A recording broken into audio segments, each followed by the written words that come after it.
सभी को नमस्कार। आज के इस वीडियो में हम चर्चा करेंगे मैक्स वेबर के अनुसार सामाजिक क्रिया की अवधारणा और उसके प्रकारों के बारे में।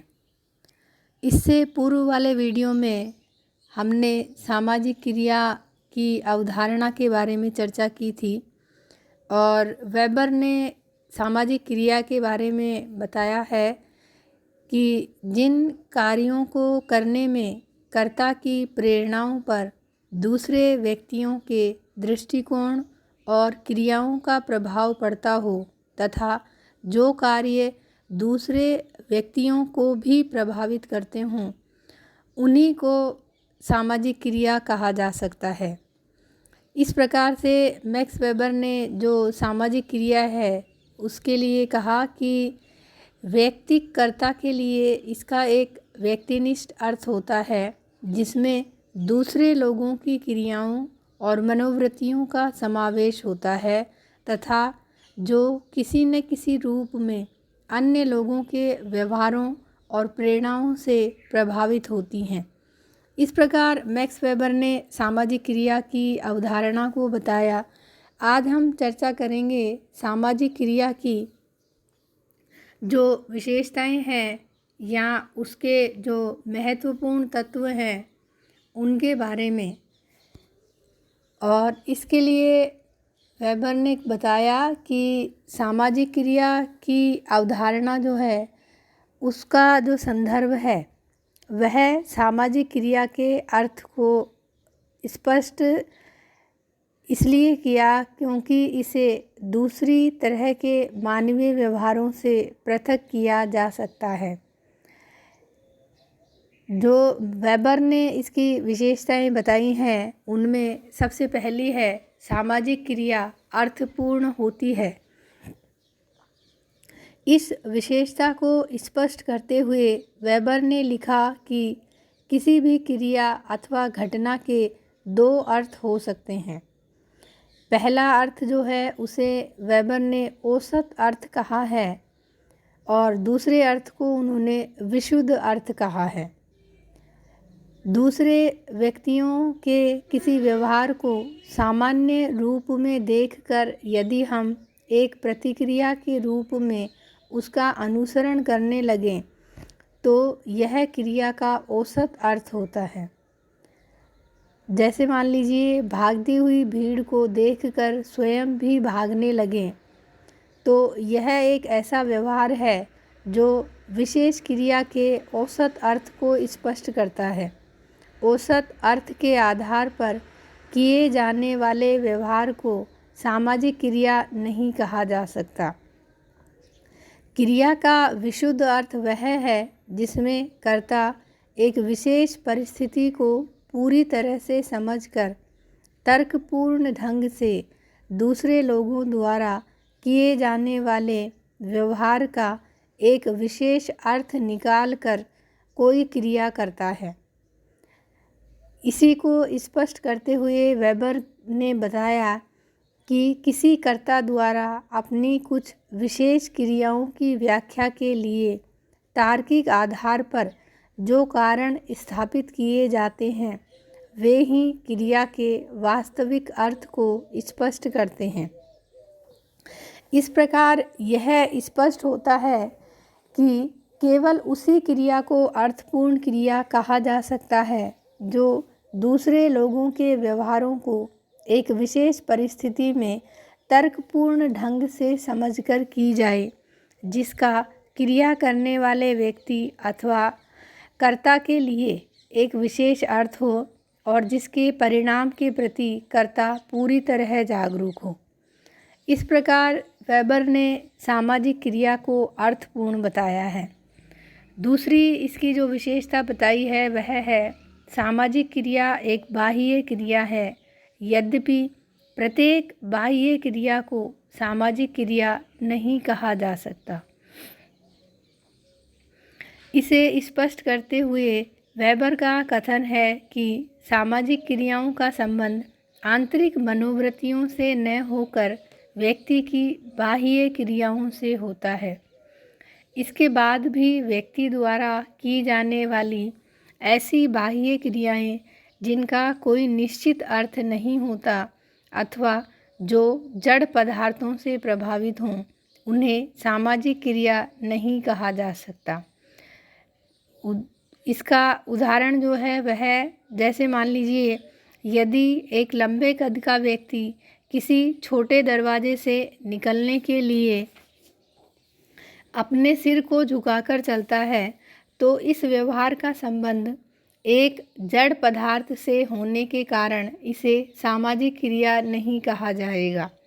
दूसरी ओर, यदि राज दरबार में प्रवेश करते समय व्यक्ति सिर झुकाकर चलता हो अथवा किसी वृद्ध व्यक्ति को सिर झुकाकर प्रणाम करता हो, तो उसकी यह बाह्य क्रिया एक सामाजिक क्रिया होगी, क्योंकि यहाँ पर सिर झुकाने का कर्ता के लिए एक विशेष अर्थ होता है।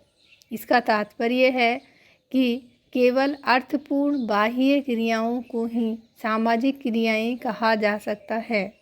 इसे स्पष्ट करते हुए लार्सन ने लिखा है कि हम अपनी विभिन्न रीतियों, प्रथाओं, तार्किक प्रेरणाओं, परंपराओं और कानूनों के अनुसार जो बाह्य क्रियाएं करते हैं, वे सभी सामाजिक क्रियाओं का उदाहरण है।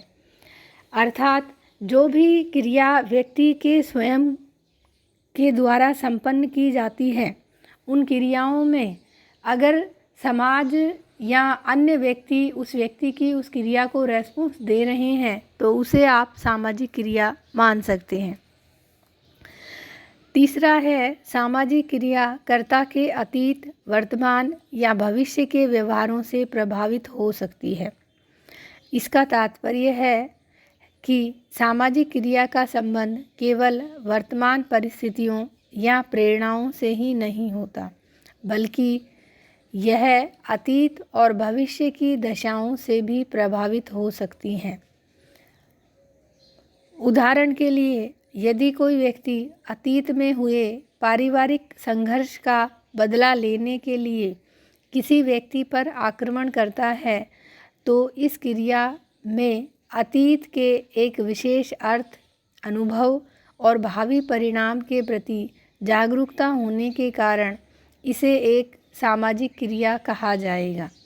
इसी तरह, यदि वर्तमान में किसी भी उत्तेजक भाषण को सुनकर कुछ लोग हिंसक या रचनात्मक कार्य करने लगें, तब ऐसे कार्यों को सामाजिक क्रिया कहा जाएगा, क्योंकि वह व्यक्ति उस भाषण से इतना अधिक प्रभावित हो गया है कि उसके प्रभाव में आकर वह हिंसक या रचनात्मक हो जाता है।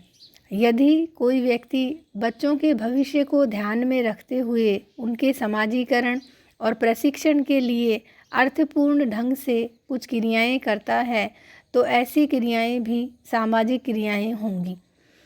इस प्रकार से हमने देखा कि व्यक्ति का जो व्यवहार है वह अतीत, वर्तमान और भविष्य तीनों ही समय में होने वाली परिस्थितियों से प्रभावित होकर भी कार्य करता है। तो इस प्रकार की जो क्रियाएं होती हैं, उनको सामाजिक क्रिया कहा जा सकता है। चौथा, मैक्स वेबर ने बताया है, प्रत्येक संपर्क सामाजिक क्रिया का आधार नहीं होता। वेबर ने बताया कि सामाजिक क्रिया के लिए दूसरे व्यक्तियों के साथ प्रत्यक्ष या अप्रत्यक्ष संपर्क आवश्यक है, लेकिन सामाजिक क्रिया का संबंध केवल उसी संपर्क से है जो कर्ता के व्यवहार को अन्य लोगों के व्यवहार से अर्थपूर्ण ढंग से प्रभावित करता हो। इसका उदाहरण जैसे मान लीजिए, यदि दो साइकिल सवार एक दूसरे से टकरा जाएं और बिना कोई प्रतिक्रिया किए अपने अपने रास्ते पर पुनः चल दें, तो इसे सामाजिक क्रिया नहीं कहा जाएगा, क्योंकि उन्होंने एक दूसरे को रेस्पॉन्स नहीं दिया है। दूसरी ओर, यदि टकराने के बाद वे एक दूसरे से लड़ने लगें अथवा दोनों सवारों के पक्ष और विपक्ष में आरोप प्रत्यारोप करने के लिए वहाँ भीड़ इकट्ठी हो जाए, तो ऐसी क्रिया को हम सामाजिक क्रिया कहा जाता है। पांचवा जो विशेषता वेबर ने बताई है वह है सामाजिक क्रिया न तो अनेक व्यक्तियों द्वारा की जाने वाली समान क्रिया है और न ही यह वह क्रिया है जो केवल दूसरे व्यक्तियों द्वारा प्रभावित होती हो।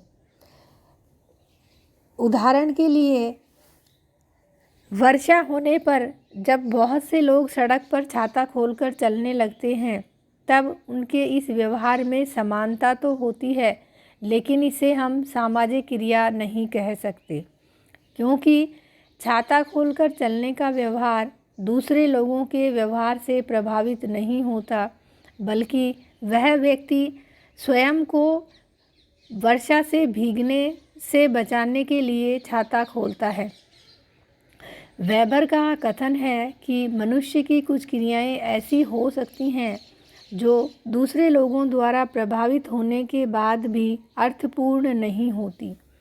इन क्रियाओं को भी सामाजिक क्रिया नहीं कहा जा सकता।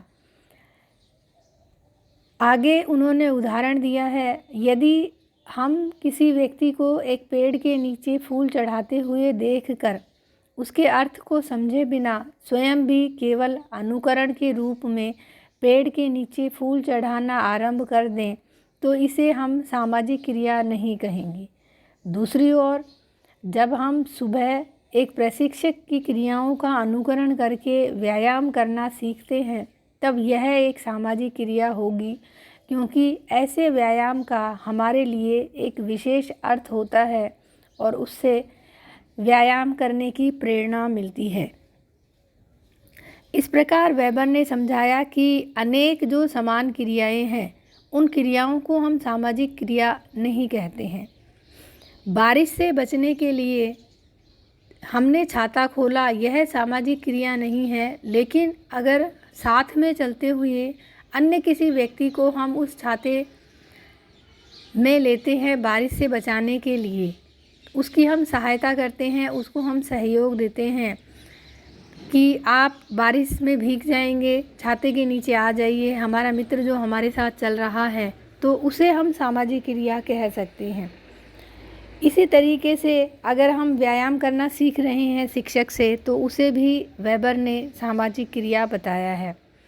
इस प्रकार से ये 5 विशेषताएं वेबर ने सामाजिक क्रियाओं की बताई है। उपर्युक्त विशेषताओं से यह स्पष्ट होता है कि सामाजिक क्रिया का संबंध केवल शारीरिक रूप से कोई व्यवहार करने मात्र से नहीं है। सामाजिक क्रिया का संबंध केवल उन्हीं क्रियाओं या व्यवहारों से होता है जो अर्थपूर्ण होती हैं, दूसरे लोगों के व्यवहारों से प्रभावित होने के साथ ही स्वयं भी कुछ लोगों को प्रभावित करती हैं। वेबर ने यह भी स्पष्ट किया कि यदि हमारा कोई विचार अथवा दृष्टिकोण अन्य लोगों के व्यवहारों को प्रभावित करने लगे तो ऐसे दृष्टिकोण या विचार को भी हम सामाजिक क्रिया कहेंगे। उदाहरण के लिए, यदि कोई लेखक अपने अनेक जो दूसरे लोग हैं और स्वयं के अनुभवों के आधार पर कोई ऐसा लेख लिखे जो एक विशेष दृष्टिकोण पर आधारित होने के कारण अन्य लोगों के व्यवहारों को भी प्रभावित करने लगे, तो इस दशा में लेखक का अन्य लोगों से प्रत्यक्ष संपर्क न होने के बाद भी उसकी यह क्रिया एक सामाजिक क्रिया कही जाएगी, क्योंकि उसने अपने अनुभव के आधार पर, अपने लेखन के आधार पर दूसरे लोगों को प्रभावित किया है।